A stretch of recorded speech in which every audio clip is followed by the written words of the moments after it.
Hello, friends. It is February 2nd, 2022, the year of our Lord. Got some green tea. Work is canceled. I don't have work today. Big storm in Chicago. So I don't have anything to do today. Great. Just a surprise day off. Fantastic. I can do my little ritual earlier than usual, which is reviewing two of my favorite albums. I'm kind of breaking that rule because I want to review Live Phish, because Live Phish is better than most of my favorite albums. To me, these are my favorite albums. These are some of my most listened to things are Live Phish recordings. I'm doing the Hampton, Winston, Salem release because if you have Spotify, you can listen to it. Live Phish app, listen to it. I want to do stuff you can find. There's other exceptional shows from this tour. This entire tour is exceptional. There's not a show on this tour that is not great. I've listened to the whole tour. I've listened to every show at least twice. My personal favorites include these shows. I was actually really hoping they would officially release the Hampton shows. And then the Winston-Salem show I had a soundboard of early, so I already knew that was a great show. I already knew the other two shows were great, but I had muddy audience recordings of them. Now I have these crisp soundboards to listen to, which confirm my suspicion that these are incredible shows. Immediately preceding the Hampton, Winston-Salem run is the show in Illinois, where they play the best Wolfman's Brother ever. Crazy funk second set, 4-song second set. These are all 4-song second sets. I think every one of the shows I'm reviewing today is a 4-song second set. As is the night before, the 19th, which is a great show. The 17th, the night before that in Denver, was officially released as a Live Phish. Contains one of the greatest ghosts ever, if not the best ghost ever. One of the best jams they've ever done. And is an amazing show start to finish. The first Denver show is also quite good. The Denver, the 11/17/97, I think, is when the fall tour turns into this crazy thing that it becomes, which is this legendary period of just kind of flawless Phish. It's analogous somewhat to May 77 in the Grateful Dead, if you're also a Deadhead, which I am. This fall 97 tour, after these three shows, you get a show at Hartford that's just as good as these shows. You get great shows at the Centrum. You get, I love the Mike's Groove in the December 2nd show. I love the 12/3. It's a fantastic show. David Bowie into Possum. The jam they play after Possum on this 12/3 show, I'll try to link it. I'll try to link as much as I can of what I'm referencing in the description. The jam after Possum in between Prince Caspian is just this crazy stop-start funk jam that's awesome. Just kind of fall 97 in a little pill, little condensed version of what's so magical about what's going on here. The 12/6/97 show, one of my absolute all-time favorite shows. They finally released this one on Live Phish too. Phish has good taste in Phish. They're releasing a lot of the soundboards that I wanted them to. This is the tweezer Izabella. Hendrix, I feel like, informs a lot of the playing on this tour, specifically. And he just straight up plays Izabella, and it's a rockin' version. I'll post it. I'll post video of it. I'll post video of Halley's, too. After that is also officially released. It's the show that opens with the AC/DC Bag Psycho Killer, which this show is incredible. The The tube, maybe the best tube, one of the best tubes, either this or the MSG one from later this tour is probably the best tube. And this whole show is stellar. This was officially released. They soundchecked Stallion Part 3 for this show. That makes me so happy. That's one of my favorite songs ever. The fact that they soundchecked that. Of course, they learned how to play Roses and started covering Ween during the show, but the fact that they were even entertaining the idea of Stallion Part 3 just shows you how in the perfect headspace they were for this. They debut Roses at a wonderful show in Rochester, 12/11. This is the footage you see of them learning Roses, and then the Down with Disease shredding you see in the Bittersweet Motel DVD, that's from this show, the 12/11 show. The Albany shows are great as well. I like 12/2 and 12/3. They're both fantastic shows with great jammed out second sets. And then they released the best two shows from the MSG run, which are not the New Year's Eve, but rather 12/29 and 12/30. So those are the best shows from Fall 97, in my opinion. I've listened to every show from this tour at least twice. I've listened to every circulating Phish show at least once. They have a spreadsheet. You can go through and methodically listen to tours. If you're an obsessive audiophile that has an inordinate passion for this specific band, which I happen to. So, it is 7 minutes into this review. I should start reviewing, right? Okay. The first show opens with Emotional Rescue. It's like a 15-minute emotional rescue. Gets into crazy funk. Let me go to my notes. This segues into Split Open and Melt, which after how thoroughly Emotional Rescue falls apart, Split Open and Melt is kind of the only thing you can play. But the jam on Emotional Rescue is great. It goes through it hits all the Fall 97 notes you want. The delay loop, the funk, the stop-start jamming, the darker stuff, especially towards the end when it starts to fall apart. This kind of evil Phish.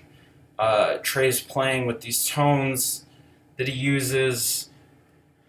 There's two kind of different versions of weird Trey guitar tone. I don't know how to describe them because I don't know music theory or guitar pedals well enough. But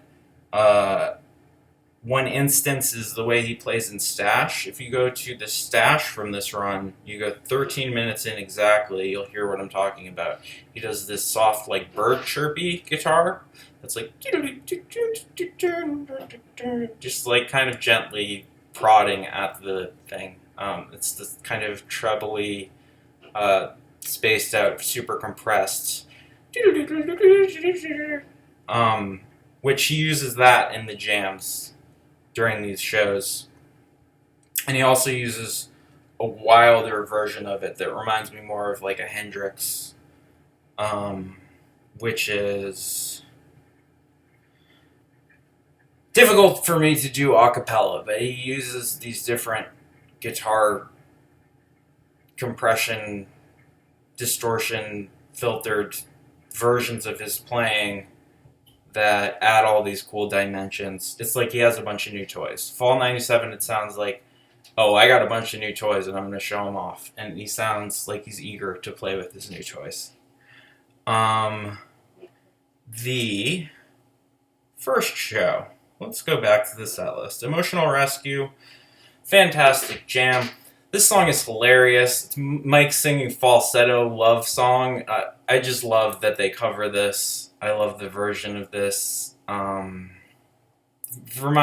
recent cover of You Sexy Thing with Mike doing the high notes is reminiscent of that. I love Mike singing falsetto because he usually has that. Although in the bluegrassy stuff he gets higher register, but he usually has kind of a deeper voice. It's funny to hear him kind of strain to sing Emotional Rescue, and it's a goofy song. And they kind of play it with a sense of humor. You can almost hear them laughing as they're trying to get through the song, and then it just very quickly goes into crazy space funk, cow funk, jam, whatever, dark, little blissful, then dark, rhythmically disjointed, falls apart, and then the stars split open and melt. Split open and melt is great and reliably provides a dark, crazy jam that sounds evil and amazing after the breathe deep in a steam dream and then melt. Split open and melt, and then they add a beat.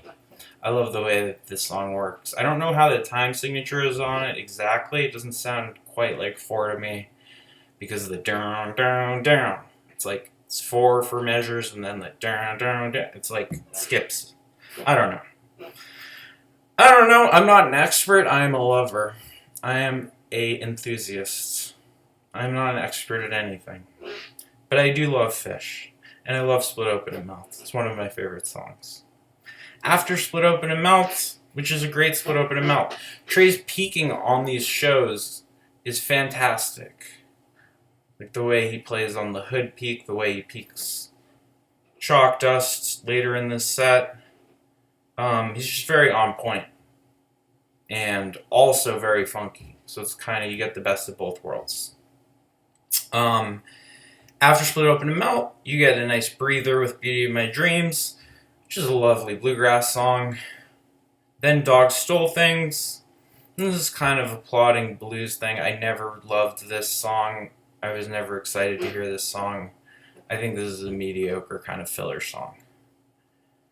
But Punch You in the Eye is certainly not that. Punch You in the Eye starts out rocking and awesome, goes through these prog composed parts. And then after the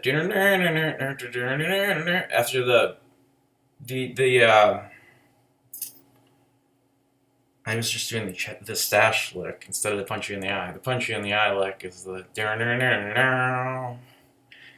But anyway, after the composed part, it goes into Fast Landlady, which is great. It's just like Carlos Santana on speed. I love Punch You in the Eye. I like Landlady better, actually. I might like Black Eyed Katie better than Mama Dance. We'll get to that when they play Black Eyed Katie. Punch You in the Eye segues legitimately, like jams out a little bit and segues into Lawn Boy. Lawn Boy, just crooner page. I like Lawn Boy. I've grown to appreciate Lawn Boy more, especially now that I live in Chicago. Those old factory hues. That white oleander. I just want that white oleander surrounded by blue. But I get so overwhelmed. A lot of factory hues in this town. After Lawn Boy, Rippin' Chalk Dust. Great Chalk Dust. Closes the set with Caspian. Caspian is a great ballad, kind of palate cleanser. Weird choice for a set closer.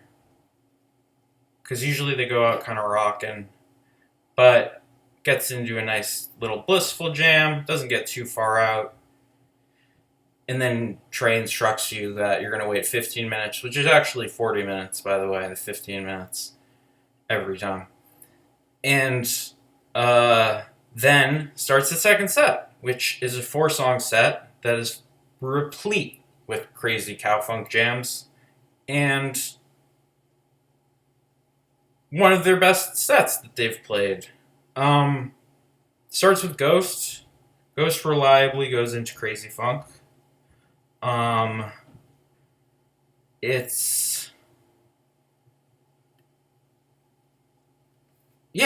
just goes through a bunch of different sections of crazy jamming, and I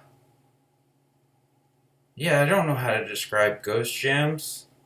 Usually it's on a riff that's on like I'm not gonna acapella do the stock Trey funk riffs, but just Mike's on point, Fishman's on point, Page is on point, Trey's on point. They take you through a long journey with Ghost. This Ghost, I think, is like 15 minutes. I think the Bag is longer. Bag, this is when they start jamming Bag. AC/DC Bag is usually like a first set opener type song. Doesn't have much of a jam. This bag goes way out there. There's only one bag that goes. There's only one bag that's better than this AC/DC Bag. This AC/DC Bag jam is incredible. Kind of covers all the territory you want in a Fall 97 Phish jam. The only one I think is better is I think it was Boise? 99? September 14th, 99. I can link video of that too if you want in the description. Yeah, I will. Because I have it. It's good. Then Bag goes into Slave. I adore Slave. Slave of the Traffic Light is one of my favorite.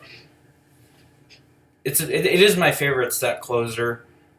I love the end chord progression. The sort of like reggae kind of song itself is pleasant enough, but really it's when it gets into the slow, just gorgeous progression at the end that Trey just like expertly and very patiently builds to a crescendo and a beautiful peak.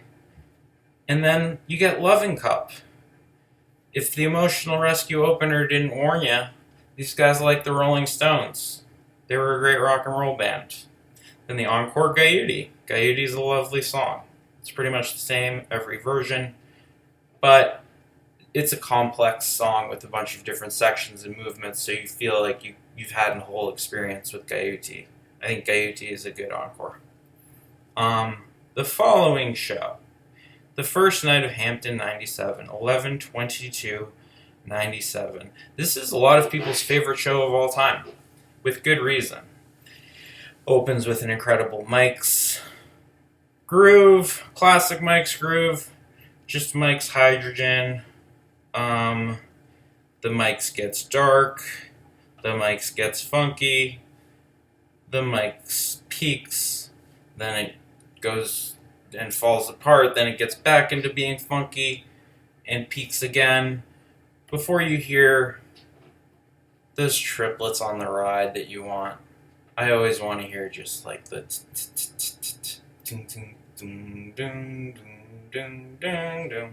I love Hydrogen. I adore Hydrogen.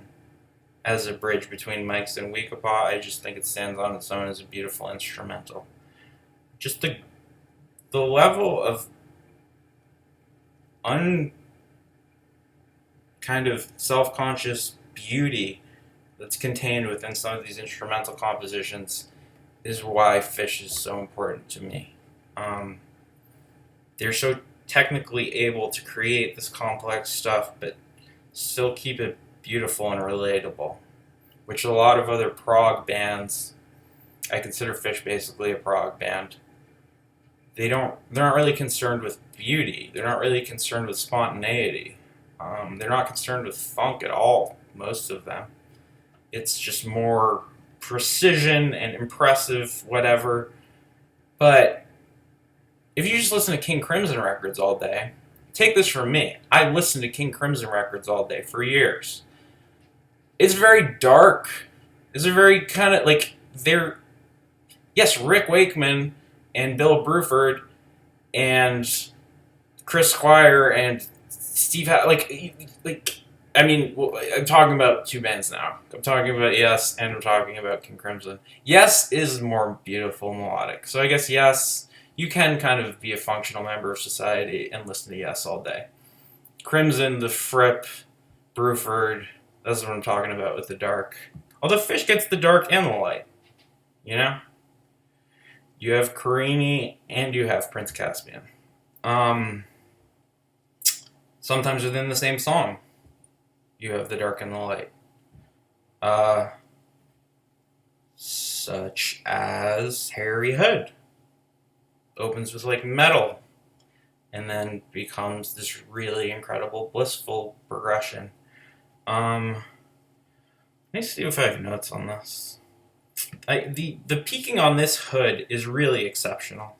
He really digs into a riff.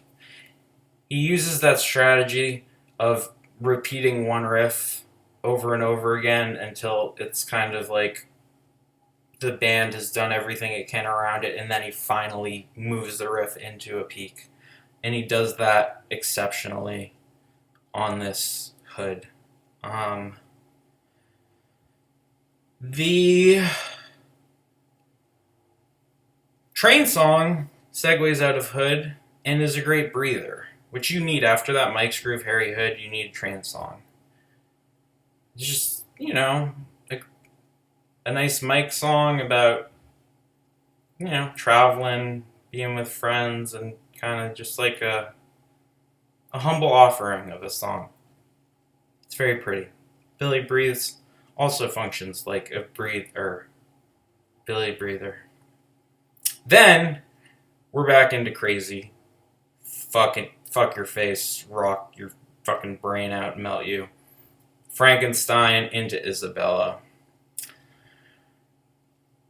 Frankenstein is obviously an Edgar Winter song. It rocks. It's one of the just like iconic rock songs. That riff. And then the drum solo. As you said, the keyboard. Frankenstein's a great song. Frankenstein was a great song before Phish existed. Frankenstein just is a great song. Frankenstein goes into Izabella. One of the best Jimi Hendrix songs. One of his best progressions to solo over, and Trey just wails on it and just goes full Hendrix, rockstar, Machine Gun Trey. It's fantastic. After Izabella, the crowd wants them to play Destiny Unbound. For years they didn't play Destiny Unbound. They finally broke it out in Nassau 03. Just kind of randomly to, whatever. Certain people were excited, but it's kind of funny that for years people were trying to say, you have to play Destiny Unbound, and then they just kind of busted it out in the middle of the show randomly. That show happens to be one of the greatest shows ever played, but maybe that's why they busted it out. They did not bust out Destiny Unbound. They did not give in to the mob. They instead played Halley's Comet, which I love as a song. The Richard and Nancy Wright original song is very cool. I can link that in the description as well. So it is technically a cover song. But Halley's quickly gets out of the structure of Halley's and turns into this crazy jam that goes through funk, ambience, prog layering, building, weird dark synths, and then segues into Tweezer. So you're getting more jam. It's like you've just had a 25-minute Halley's, and now we're getting into Tweezer? This show is fucking crazy. After that first set. The first set is Mike's Groove Hood, Frankenstein Izabella closer. This is one of the best jams I've ever played out of Halley's, into Tweezer. And then Tweezer gets funked out and great. And then they start teasing Black Eyed Katie in Tweezer, I believe. They tease Black Eyed Katie in a few things in this run. They tease San Jose, a couple of the stock kind of riffs that they tease. I don't know if they do Streets of Cairo. I don't know if they do Dave's Energy Guide. They did do Dave's Energy Guide in the Island Tour. I will show you the part if you want, where they do Dave's Energy Guide in the Island Tour. But anyway, they have these themes that they play with, and they are explored to great effect in the Tweezer, which just segues into Black Eyed Katie seamlessly. This whole thing is one long jam. Everything segues into each other. So you get Black Eyed Katie. Black Eyed Katie is the Mama Dance. The Mama Dance is Black Eyed Katie, slightly rearranged with lyrics. I like the lyrics. I like the way they arranged it and made it kind of a neater thing. I enjoy Mama Dance at shows. Although I kind of miss when it was just the funk jam. It felt like it was more open-ended, whereas they really jam on Mama. Although, last year, they started jamming on Mama. So, who knows? They're jamming on Bag. It took them years to jam on Bag. Maybe now's the time they start jamming on Mama. I'm down. Black Eyed Katie goes into slow piper. As I said yesterday, I like the slow build early pipers. And this is a good one.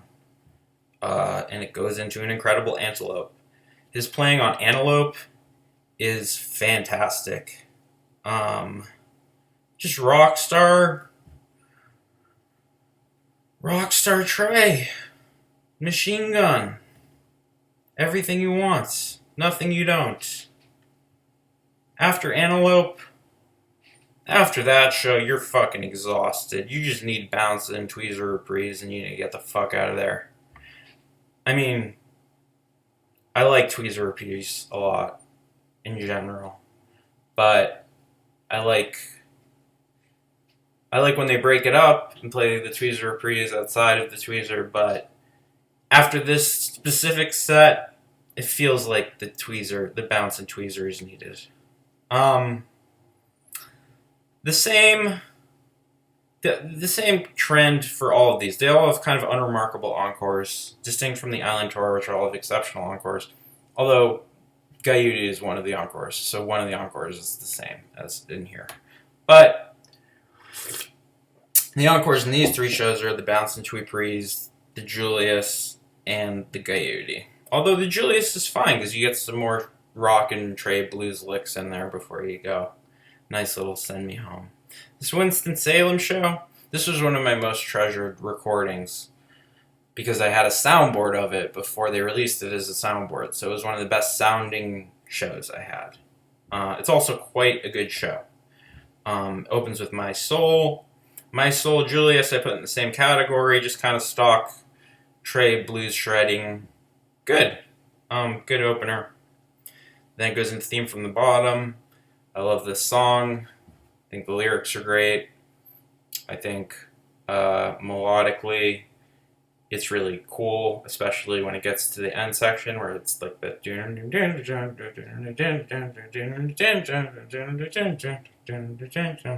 anyway.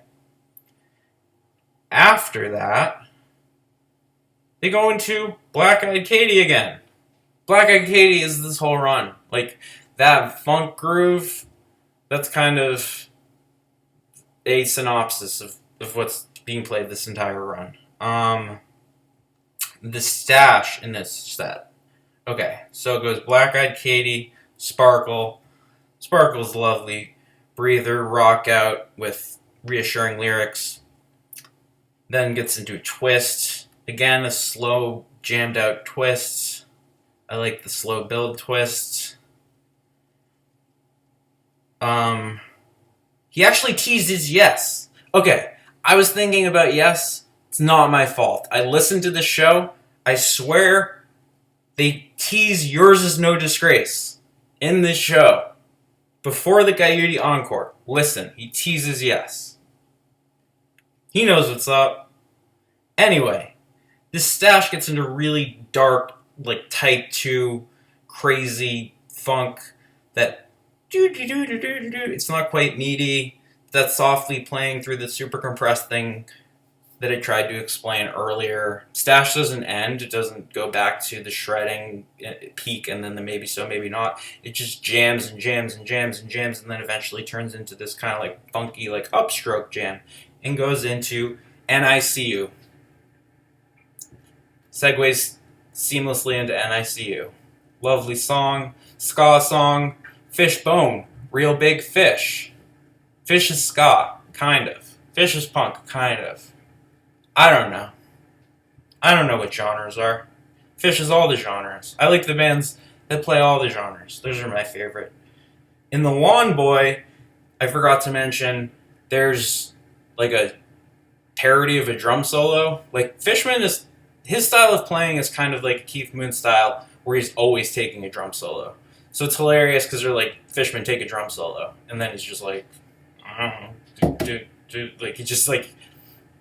He can't play a drum solo on command, despite the fact that his style of playing is basically perpetual drum solo. Anyway, but yeah, the Antelope Peak is very dark. The second set is really where this gets interesting. Although after the Stash NICU is Fluff Head into Character Zero. Character Zero, great rock and first set closer. Fluff Head, one of my favorite songs ever. Fluff Head, I used to listen to a lot. The studio version of Fluff Head from Junta, that was the second record I got after a live one. So before I saw any live Phish, I would listen to those two records. And then I tried to go to the Centrum show in '03, couldn't get a ticket, and then I ended up going to the IT Festival, and that was my first show. Anyway, Fluff Head has a lot of importance to me, because when I heard Fluff Head, it went through so many different sections, with like the Claude, the Bundle of Joy stuff, and then building to this insane, beautiful peak. I love the peak of Fluff Head. My favorite is the one from Clifford Ball. I can like that. I think I can like that. That's official. I probably can't like that.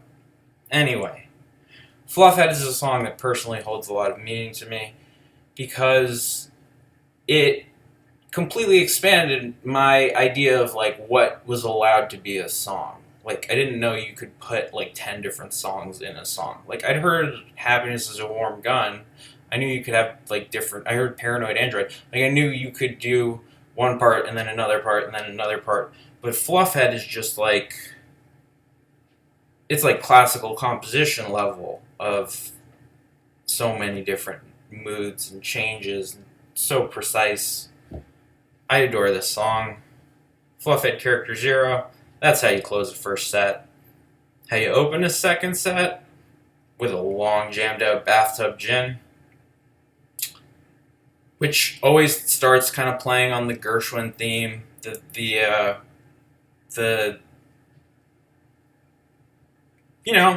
progression of the song, and then eventually they leave it and get into the dirty cow funk, get into the darkness. This one gets more funky, and it gets funky to where it starts to sound like Lowrider by War. And then they just play Lowrider by War. This is the only time they play this song. But they straight up just play it. And it's awesome. It's just like, I thought that was in like the Cheech and Chong Up in Smoke movie or something. Lowrider is just classic, just an all-time classic funk song. Great bass. I love Mike in these shows. I love Trey in these shows. I love Fishman in these shows. I love Page in these shows. I love Phish. Sorry. I wish I loved cooler music. Then I would be more popular, probably. Down with Disease. It's a sandwich. This is like the Bowie City's Bowie. It's Down with Disease, Lowrider, Down with Disease. So you don't get the Down with Disease peak till after you've been through Lowrider. And the Down with Disease peak is glorious. It's one of his best peaks. Yeah,